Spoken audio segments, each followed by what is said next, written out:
Welcome back to my YouTube channel and another video. आज पनि फेरि धेरै समयपछि फेरि युट्युबमा म उपस्थित भएको छु साथीहरू। सरी फर लेट अपलोडिङ भिडियोहरू। मेरो भिडियोहरू चाहिँ टाइममा आउँदैन, के होस् 1 महिनामा 2 महिनामा एउटा भिडियो चाहिँ आउँछ है साथीहरू। कन्टिन्यू गर्नुपर्छ भनेर आज चाहिँ मैले हामी चाहिँ अलिपुर जाँदैछौँ सपिङ गर्न, तिहार सपिङ के गर्छौँ जहाँ गर्न मिल्छ सपिङको भिडियो बनाउनेछु भन्नेबाट थोरै क्लिक गर्ने कोसिस गर्नेछु। So let's go guys, stay tune guys. आजीकोमा बस न जाऊ। आजीकोमा कहाँ बस्न सक्छ त ती तीनजना? सही छ ल जाऊ। इच्छा आइज यहाँ बोलाउनु न। आऊ छिटो गर के, घरमै नक्कल पार्नुपर्छ के, बाटोबाट आएर नक्कल पारेर भ्याइएन। चस्मा 1000वटा ब्याग भएपछि एउटा ब्यागमा राखे पो भेटिन्छ त। अनि ल हेर्नु है साथीहरू, अब उसले चाहिँ अगाडि भन्दा पछाडि हेभी मान्छे भयो, त्यही भएर उसलाई चाहिँ गाह्रो भए जस्तो छ। ल साथीहरू, हामी चाहिँ अहिले हाम्रो सुन्दर नगरी बटौली सहरतिर लाग्यौँ।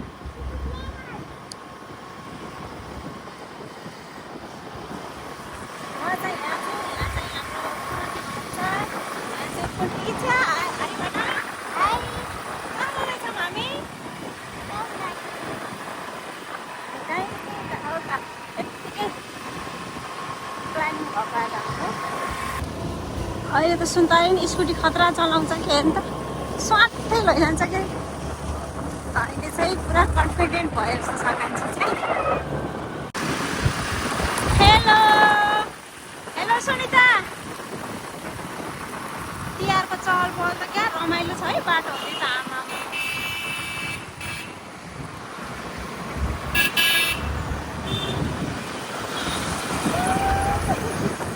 अरूले चलाएर बस्दा चाहिँ छुट्टै मजा आउँछ कि, आफूले चलायो भने चाहिँ यसरी मजाले भिडियो सुट गर्न पनि मिल्दैन, कुरा गर्न पनि मिल्दैन। अरूले चलायो भने चाहिँ क्या आनन्द हुन्छ बस्नलाई। ल है साथीहरू, यहाँ चाहिँ ड्रिम क्राउनिङ होटेल पनि छ, तपाईँहरू आउन सक्नुहुन्छ। यस्तो दामी खाना पाउँछ। हामी चाहिँ 2-3चोटि भिजिट गरिसक्यौँ, तपाईँहरू पनि भिजिट गर्न सक्नुहुन्छ। कहाँ जानकी नगर चोकैतिर छ है गाइजहरू होटेल ड्रिम क्राउनिङ। हाम्रो यात्रा फेरि बुधतिर चल्दियो, हाम्रो यात्रा फेरि बुधतिर जाडो जाडो लाग्न लागिसक्यो, जाडो हुन्छ साथीहरू। अहिले त स्कुलमा हिँड्दाखेरि पनि विन्ड सिटर त लगाउनै पर्छ, जाडो भइसकेको छ। भिडियो गर्दाखेरि मोबाइलै उडाउला जस्तो भएको छ हावा लागेर। हामी चाहिँ अहिले बस नजिकै आउन थाल्यौँ। हामी चाहिँ बस ट्र्याक कटेर ट्राफिक चौकदेखि भित्र अमरपथ लाइनमा सपिङ गर्ने भनेर हिँडेको छौँ। अब मोटरमा सपिङ गर्ने ठाउँ नै अमरपथ हो है साथीहरू। अब त्योभन्दा अन्त त कहाँ छ कि भाटबडी नि जानु पर्यो कि चाहिँ अमरपथ नै जानु पर्यो, त्यहाँभन्दा उता जाने ठाउँ छैन। तर हाम्रो लागि त्यो पनि एकदम काठमाडौँ नै हो क्या हाम्रो लागि चाहिँ। काठमाडौँभन्दा कम चाहिँ सामान चाहिँ पाउँदैन है साथीहरू। भुटानमा पनि खतरा खतरा सामान पाउँछ नि। हामी चाहिँ अब हस्पिटल लाइनतिर तिहार लागेर बाटो पनि हल्का फुल्का जाम छ, चहल पहल तिहारको चहल पहल लागिसकेछ।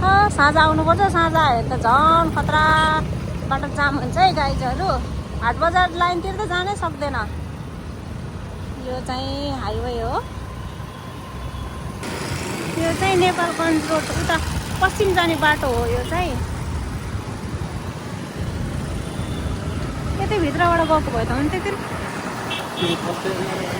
यहाँ चाहिँ बाटोहरू भइसकेको छ। आशिका तामाङ आएर भिडियो गरेको चाहिँ उता बस पार्क अगाडि है साथीहरू, यहाँ चाहिँ होइन। यता चाहिँ हजुरहरूले एप्पल मोबाइलहरू एकदम स्यामसङ किन्न चाहनुहुन्छ भने यो लाइनमा पाउँछ।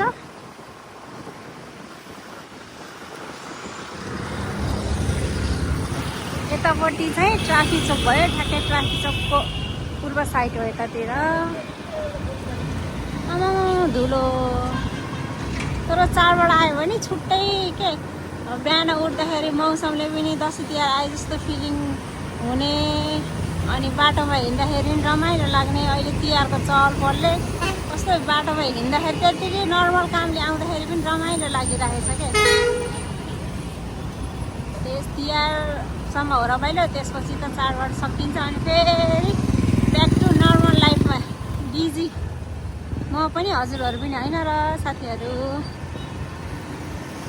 यो हो ठ्याक्क ट्राफिक चोक। अब हामी चाहिँ जान्छौँ ट्राफिक चोकदेखि ठ्याक्क यता टर्निङ पोइन्ट पश्चिम साइडतिर। यहाँ चाहिँ म स्पा किन्न आएको, ठ्याक्क यहाँबाट लिन्छु मैले स्पा चाहिँ। ओली चाहिँ के हेर्दैछ गाई, त्यो स्पा चाहिँ दामी हुन्छ है।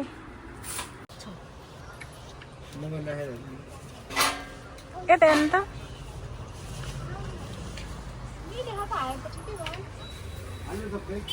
हेलो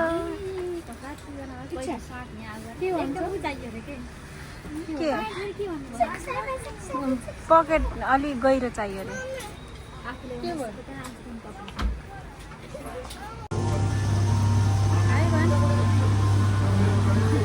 हामी बाटो सक्नु परेन, सकाएर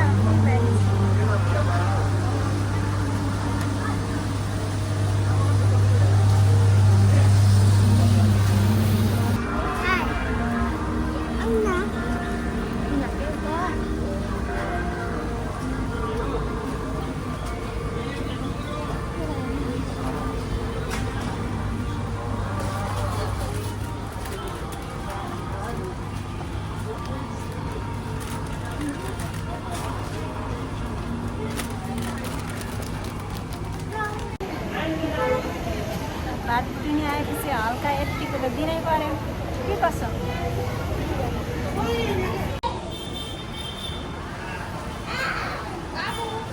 यो हिल पार्क हो कि रहेन साथीहरू। हामी चाहिँ कमल पोखरी हिँडेको, बहिनीले अब पुऱ्याउँछ कि पुऱ्याउनु थाहा छैन।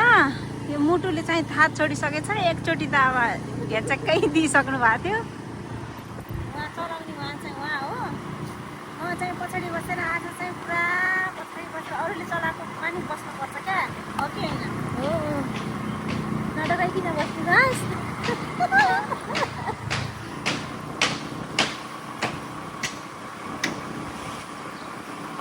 हामी त आउँदा हस्पिटल आउन लागेको हो न, अनि अब कता हो त? हामी कमल पोखरी आयौँ नदी, कति डर लाग्छ जङ्गल त। राति हुने रहेछ क्या यतिखेर त हो न। के यो भित्र भएर होला के, त्यही त जङ्गल भएर होला। हामी जराले गर्दाखेरि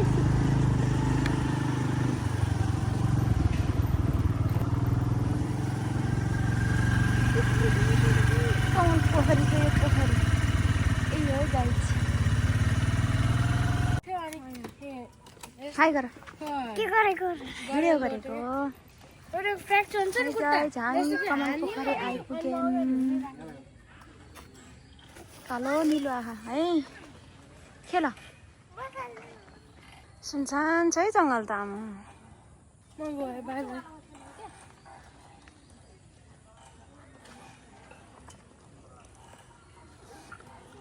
ल फाइनली साथीहरू हामी चाहिँ कमल पोखरीमा आयौँ। पहिला पनि एकचोटि आएको, पहिला चाहिँ बरु अलि राम्रो थियो, अहिले त पुरै यो रुखहरू भएको भएर त्यस्तो खुल्ला प्लेस पनि छैन होइन। तर कपालहरू आउने ठाउँ जस्तो छ, शीतल छ। त दिनमा पनि कस्तो राति भयो जस्तो छ, मान्छेहरू पनि खासै छैनन्। एक्लै एक्लै आउने त डर लाग्छ, यहाँ त डेन्जर छ। कमल पोखरी गाइज, हामी कमल पोखरी घुम्न आएको साथीहरू। कमल पोखरीमा त लेउ मात्रै छ, कमल पनि फुलेको छैन, मान्छेहरू पनि छैनन्। कस्तो लागेको न कमल पोखरी? ठिकै लाग्यो। पहिला आउँदा एकदम रमाइलो जस्तो लागेको थियो, अहिले पुरै चेन्ज भएछ, रुख मात्र छ, यति हो। नास्ता अरूले त के खाएको देखाएको थियो, यहाँ त फुल्कीको स्टल मात्र देखेछ हामीले त, अनि दुईवटा तिनवटा पिङ मात्रै छ, त्यति हो साथीहरू। तर रमाइलो छ, तर कपालहरूको लागि चाहिँ बेस्ट प्लेस भन्छु है म चाहिँ। अब चाहिँ हामी फुल्के खान जान्छौँ है अनि घर जान्छौँ। Stay tune guys.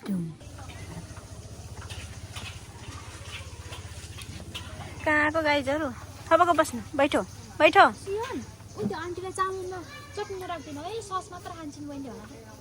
कमल पोखरीको रेस्टुरेन्ट है साथीहरू, यो चाहिँ एकदम खतरनाक रेस्टुरेन्ट भिआइपी। मिठो पानीपुरी पाउँछ यहाँ चाहिँ। हामी यहाँ पानीपुरी खाएर बसेको। साथीहरू आजको मेरो भिडियो चाहिँ यहीँ नै लास्ट हो। अब चाहिँ हामी घर जाँदैछौँ। हामी चाहिँ उताबाट नउठै खाजा खाएर अनि अहिले अब बहिनीलाई छोडेर अनि घर जान थालेको। ल साथीहरू सबैले फुल वाच गरेर सपोर्ट गरिदिनु होला, लाइक सेयर सब्सक्राइब गरिदिनु होला। बाई बाई गाइस, फेरि नेक्स्ट भिडियोमा भेटौँला। See you soon.